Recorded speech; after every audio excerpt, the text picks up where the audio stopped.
Isikole iDavidton Skills School ngesabafundi abanedingo ezikhethekile kepha lesi sikole sibenzele phansi abafundi. Umndeni wesinye seyisulu uveze insolo ezithi abafundi bashaywa kule nkambu kanti futhi ke uma bebuya kuyona babekwa endaweni eqhelile nasemakhaya. When the kids came back from the camp, they were never dropped off at their houses. They were dropped off at the nearest place of which where they gathered together when they were going to a camp. So they were never dropped at their house after they had so much trauma that they had, so they were left there.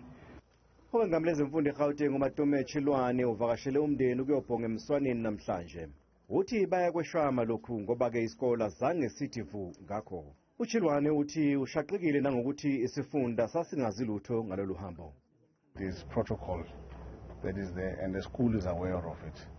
And if the school does not follow it, when we start acting, we need to start to act where the problem starts. And the nucleus of the problem is where the school not informing the upper structures of their intention to undertake a trip to outside, especially a camp for a number of days. Umnyango wezemfundo eGauteng uzoqoka ifeme ezimele abameli ukuba iphenye lesigameko ukuze kube khona ophendulayo ngaso. The family has brought it to attention that the kids were abused there, they were assaulted as from part of exercise because they said it was a disciplining camp, that's how they flagged it.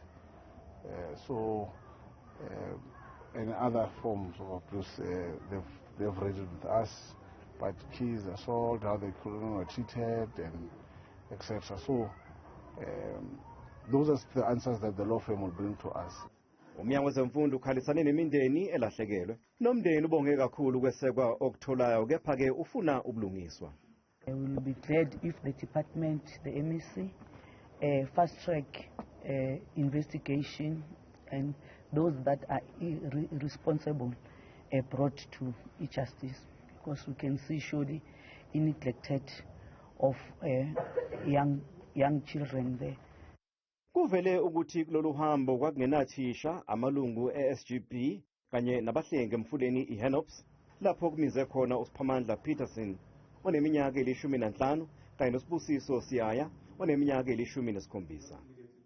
Uthishanhloko wesikole uvikelwe ukuba aphendule imibuzo ngokuthi ke basiqoka kanjani isikhungo iRising Star ukuba ke sengamele lenkambu. Kanti umsunguli wayo Prince Mutlow wenqabile ukuphendula ngalezi insolo wathi usashaqekile.